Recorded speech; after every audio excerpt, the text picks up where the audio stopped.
जवार में बताओ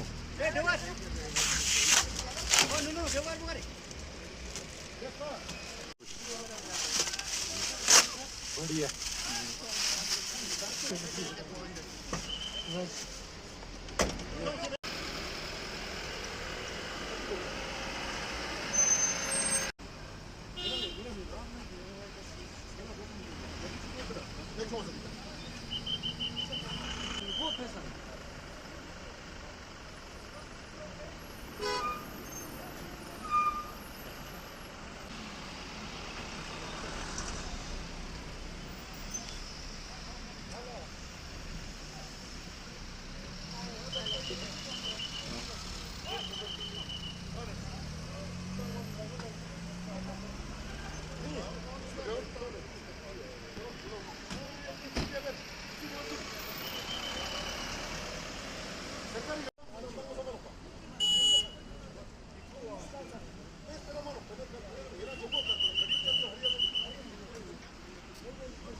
है। तो आज आप यहाँ हैं, तो क्या कुछ देखा, क्या कुछ आपने यहाँ पे देखा कि लोगों की नेग्लिजेंस क्या है? ये पूरे मंथ का है, ये जो मिनिस्ट्री ऑफ मौत जो हम कहते हैं उनका एक इनिशिएटिव है, हर साल ये होता आ रहा है। तो ये 1 जनवरी 2026 से स्टार्ट हुआ, ये इट विल कंटिन्यू टिल 31 जनवरी 2026। तो इसमें बेसिकली हम जैसे एक ट्रैफिक का तो एक वन टाइम प्रोसेस नहीं है कि ये हमारा कंटिन्यूस प्रोसेस है कि हमें सुबह से लेकर शाम तक हम हर रोज रहते हैं इस सड़क पे, लेकिन इसमें हम स्पेशल ड्राइव जैसे अभी हमने ये डिसाइड किया कि इस मंथ में स्पेशल फोकस हमारा रहेगा। जैसे पुरानी गाड़ी हो गई बिना कागज के अगर गाड़ियां सड़क पे चल रही है तो उनके खिलाफ हम थोड़ा सा एक सख्ती लाना चाहते, ताकि क्योंकि ऑलरेडी हमारे यहाँ पर गाड़ियों का तैनात बहुत ज़्यादा है, तो उस चीज़ को मिनिमाइज कराए ताकि एक जो वेल डॉक्यूमेंटेड गाड़ी है वही सड़क पे चले, और जिससे पोल्यूशन की जो एक बहुत बड़ी हमारे आज के समाज में एक चैलेंज है उसको भी हम ओवरकम कर सके।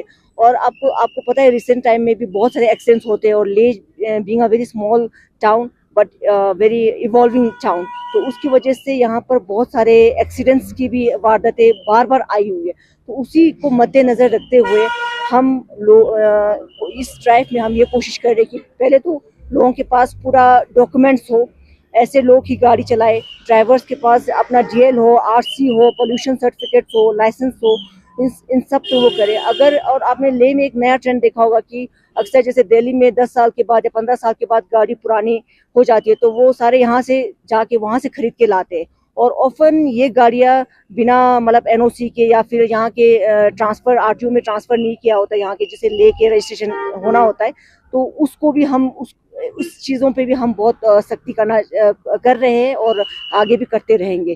तो यही इसी मतलब मेन हमारा ये मुद्दा यही है कि हमारा जो ये ले है इसमें एक ट्रैफिक जो है एक ईजली एक स्मूथली चले हर जगह। तो एक्सीडेंट की जब आपने बात करी, क्योंकि बहुत सारे नंबर्स जो है बढ़ रहे हैं, तो क्या रीज़न खास क्या देखते हैं आप? ड्रिंक एंड ड्राइव या रोड इंजीनियरिंग में प्रॉब्लम है? अब जैसे ड्रंकन ड्राइव की आप जो बोल रहे हो वो तो एक रात को जैसे मेनली ये वाली इंसिडेंट होती है, तो जिसमें डिस्ट्रिक्ट पुलिस बहुत एक्टिवली भी देखती है। उसी तरह दिन में अगर हमारे पास 1-2 केसेस आते हैं तो उसको हम देखते हैं। उसी तरह अगर रोड की आप बात करो तो क्योंकि हमारा जो ले है, पहले आपको पता है कि हम बहुत ही अंडर डेवलप थे, और इवेंचुअली हम बहुत लास्ट 10 या 20 ईयर्स या 30 ईयर्स में हमने बहुत डेवलप किया है, और हमारे अगर 20-30 साल पहले की बात करें तो हमारे पास इतनी गाड़ियां नहीं होती थी, लेकिन हमारा रोड एक्सपेंशन हुआ है, लेकिन जिस रेट से हमारी गाड़ियां बढ़ी है उस रोड से हमारा एक्सपेंशन इतना नहीं है। तो डेफिनेटली गवर्नमेंट बहुत काम कर रही है, स्टेट एडमिनिस्ट्रेशन इसमें बहुत वो कर रही है, लेकिन साथ ही साथ हमें ये रेगुलेशंस को इम्प्लीमेंट कराना, हम इस पे बहुत अपने ट्रैफिक पुलिस की वहाँ के तैनात से हम इस पे जोर करें। तो जिस तरह से बढ़ती गाड़ियां और हर साल जो है कमर्शियल और प्राइवेट व्हीकल्स जो है बढ़ती नजर आ रही है, तो आप देख सकते हैं कि रोड साइड पे ही पार्क करके चले जाते हैं। तो कितना ज़रूरी है पार्किंग एरिया होना, क्योंकि एक बार बन भी रहा था, अभी वो बंद भी हो चुका है। तो ये इस पे कितना फोकस किया जा रहा है? हम इस ड्राइव में हम पार्किंग पे भी बहुत स्ट्रेस कर रहे हैं, क्योंकि आपको भी पता है कि रोड हमारा बहुत चौड़ा हो गया है, लेकिन आधे ज़्यादा टाइम पे गाड़ियां पार्क करके चली जाती है। उसकी वजह से रोड चौड़ा होते हुए भी आपकी गाड़ियां बहुत मतलब नैरो लगता है कि रोड है ही नहीं। तो हम उस पर बहुत फोकस कर रहे हैं। पार्किंग की थोड़ी इश्यूज है, वो एडमिनिस्ट्रेशन अपने हिसाब से टेकअप कर रही है, लेकिन अपार्ट फ्रॉम दैट हमने आपने देखा होगा कि हमारे पास हमने ट्रैफिक ने भी बहुत बार लिखा है डिस्ट्रिक्ट एडमिनिस्ट्रेशन को कि बहुत जगह ऐसी जगह है जहाँ पर प्रॉपर रोड मार्किंग से साइड में पार्किंग से, तो उसको हमने एमसी के थ्रू उनको एक टेंडरिंग करके उनको, ताकि एक पेड पार्किंग का कंसेप्ट आ जाए। क्योंकि अगर पेड पार्किंग का कंसेप्ट आ जाएगा तो हमारी ट्रैफिक के लिए रेगुलेट करना बहुत आसान हो जाएगा। क्योंकि अभी आप देखो एसएनएम साइड देखो और इवन ये जैसे स्कालदांग साइड, एक्सिस बैंक देखो, स्कालदांग साइड देखो, ये सारा एरिया है जहाँ पर स्पेस है वहाँ पर पेड पार्किंग हो सकती है। अगर उसके बियॉन्ड कहीं रखते हैं तो हमारे लिए ट्रैफिक पुलिस को आगे पीछे जाके दौड़ के चालान करना या फिर जो भी रेगुलेशन लाना वो हमारे लिए इजी हो जाता है। लेकिन इस टाइम पे क्या हो रहा है कि अब हम एसएनएम पे हम चलानिंग स्टार्ट कर लेंगे, क्योंकि वो पेड है ही नहीं, तो हम किस को वो करेंगे, तो उस वजह से बहुत बड़ा चैलेंजेस है। तो हमने बहुत बार लिखा भी है एमसी को भी, तो शायद से इस मैटर को फिर से हम एडमिनिस्ट्रेशन के साथ भी टेकअप करेंगे इसी मंथ में। तो ट्रैफिक लाइट्स की जब हम बात करते हैं, बहुत पहले से इनिशिएटिव लिया जाने के वो बातचीत हो रही थी, पर अभी भी कहीं पे भी जो है ट्रैफिक लाइट्स नजर नहीं आ रही। तो इस पे क्या कुछ इनिशिएटिव फ्यूचर में है? ट्रैफिक पुलिस ने बहुत बार इसके बारे में लिखा है, ट्रैफिक सिग्नलिंग का प्रपोजल भी दिया है कि कहाँ हो सकता है। तो अभी तक एडमिनिस्ट्रेशन शायद से इसके मामले, क्योंकि बहुत टेक्निकल चीज़ें हैं, क्योंकि ये एक ट्रैफिक मॉडलिंग बोलती है, ट्रैफिक सिग्नलिंग बोलती है, it is very new domain. अब ये जैसे नॉर्मल एक कंस्ट्रक्शन की तरह नहीं है कि हाँ बिल्डिंग खड़ा कर दिया, इंजीनियर है, पीडब्ल्यूडी है, आरएनबी है, जो भी है, लेकिन इसमें बहुत स्पेशलाइज टीम की जरूरत है। तो मुझे लगता है शायद से उसकी वजह से शायद से थोड़ा बॉटलनेक है, but then administration is working day in and day out on this matter. तो मुझे लगता है आने वाले टाइम पे हम ट्रैफिक सिग्नलिंग, स्पेशली जैसे सिग्नल वगैरह चौक हो गया या जैसे पीएमसी हो गया, ऐसे जगहों पर बहुत ज़रूरत है ट्रैफिक सिग्नलिंग की। और इवन मैंने जो हमारा फर्स्ट डे जब हमारा स्टार्ट हुआ था, मैंने ये भी बोला था कि हमें बहुत पेडेस्ट्रियन फ्रेंडली एक रोड की भी हमें उस पर भी बहुत जोर देने की ज़रूरत है। क्योंकि अगर अक्सर देखा जाए तो आप देखोगे कि लोग गाड़ी क्रॉस कर रहे होते हैं, गाड़ी चल रही होती है, लोग क्रॉस करते हैं, तो उस चीज़ को थोड़ा सा ना हमें जेब्रा क्रॉसिंग प्रॉपर हो, ताकि हमारे लिए भी एक इन्फोर्समेंट आसान हो जाएगी। क्योंकि अभी कोई डेडिकेटेड इतना ज़्यादा ये क्रॉसिंग्स वगैरह का यहाँ पर इतना कंसेप्ट नहीं है। उसकी वजह से अगर ट्रैफिक पुलिस अगर हर जगह पे हर पॉइंट पे खड़ा होना बड़ा मुश्किल है, चैलेंजिंग है। लेकिन हमारे पास कोई डेडिकेटेड जोन होगा और उस पर कोई गाड़ी लोग क्रॉस कर रहे होंगे और उस पर कोई गाड़ी करेंगे, तो हम तुरंत उसको चालान कर सकते हैं। तो अभी फिलहाल जैसे आप चालान कर रहे थे, हमने देखा काफी लोग कैशलेस थे, वो क्यूआर की डिमांड कर रहे थे, तो उसमें क्या कुछ किया जाएगा? अभी हम इस पे ई चलानी का हम थोड़ा कोशिश कर रहे हैं कि एक्चुअली हमारा थोड़ा सा टेक्निकल की वजह से थोड़ा सा इसको इम्प्लीमेंट एक रेगुलर वे में शुरू किया था, तो लेकिन इतना वॉर फोटिंग नोट पे हम नहीं कर पाए। तो हम आने वाले टाइम पे ई चलानिंग का भी देखेंगे, ताकि हमारे जो फील्ड ऑफिसर्स है जो सुबह से लेकर शाम तक रहते हैं, उनके लिए भी आसानी हो जाएगी एकदम ई चलान का वो करने के लिए। मैम कौन सी चीज़ों को लेकर गाड़ी जो है ऑन द स्पॉट जो है वो सीज हो सकती है? जैसे अगर आपके पास मेनली गाड़ी के डॉक्यूमेंट्स ना हो, जैसे अभी हमने एक गाड़ी देखा था जिसका टेंट था, ना ड्राइविंग लाइसेंस था, ना लर्नर्स था।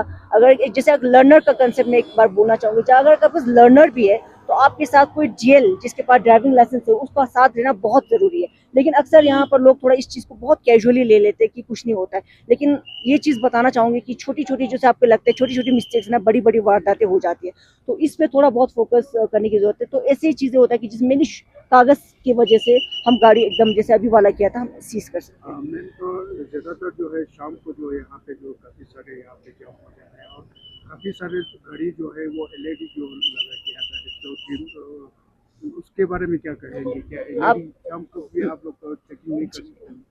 जैसे शाम को रात को तो हम डिस्ट्रिक्ट पुलिस को हवाले कर देते हैं। तो ट्रैफिक का होता है, जैसे विंटर में हम सुबह 8:30 से शाम के 6:30 बजे तक तो विंटर में रहते हैं, और जैसे और समर्स में हमारा 7:30 से लेके रात के कभी 8-9 बजे भी बच जाते हैं। तो इसमें जो जैमिंग का जो आप ये बोल रहे हो जैमिंग वाला मसला है, तो इसमें वही है कि रेगुलेशंस हमें बहुत इन्फोर्स करना पड़ेगा। इलीगल पार्किंग्स को मेनली आप देखोगे जहाँ जहाँ भी बोटल नेक्स है, जैसे सिंगनमगढ़ चौक में भी बोटल होते हैं, लेकिन आगे पीछे जैसे मार्केट SNM वाला होता है वहाँ पर भी बोटल नेक है, वही इलीगल पार्किंग की वजह से हो रहा है। तो उस पर हम बहुत फोर्स कर रहे हैं। हम day in and day out रोज मेरे फील्ड ऑफिसर्स में दोनों DTIs हम सारे फील्ड पे रोज जाके इसको चेक कर रहे हैं कि हमारे अफसर्स वहाँ पर प्रेजेंट है कि नहीं। कहीं जैसे अगर अभी रिसेंटली हमने एक मजदा यूनियन को भी एक कॉलन किया था, उनको भी हमने एक बुला के उनसे ये चीज़ बोली थी कि अभी आपने देखा होगा अक्सर कि जैसे इस स्ट्रेच में भी देखोगे कि बसेस जा रही होती है तो लोग बसेस के पीछे दौड़ते हैं। तो ये बहुत एक बड़ा गंदा कल्चर लगता है, अच्छा भी नहीं लगता है, जबकि हमारे पास डेडिकेटेड बस स्टॉप्स है। तो हमने हमारी तरफ से ये हमारा एक इनिशिएटिव होगा कि उस बस स्टॉप जहाँ पर उनका है उस जोन को फ्री रखना। उसमें अगर कोई हमारी तरफ से लापरवाही होती है तो उनको फील्ड ऑफिसर को हमारी हिदायत देना हमारी जिम्मेवारी होगी। लेकिन बसेस को मतलब जैसे बस जहाँ पर भी है उनका डेडिकेटेड स्टॉप है वहीं पे रोके, और पब्लिक भी बसेस के पीछे ना दौड़े। आपका जो बस स्टॉप है वहाँ पर बस रुकेगी, वहीं से आप चढ़े और उतरे। जिस तरह आपने बस की बात किया तो काफी सारे बस में जो है जो ओवरलोडिंग भी हो जाता है, तो इसके बारे में क्या?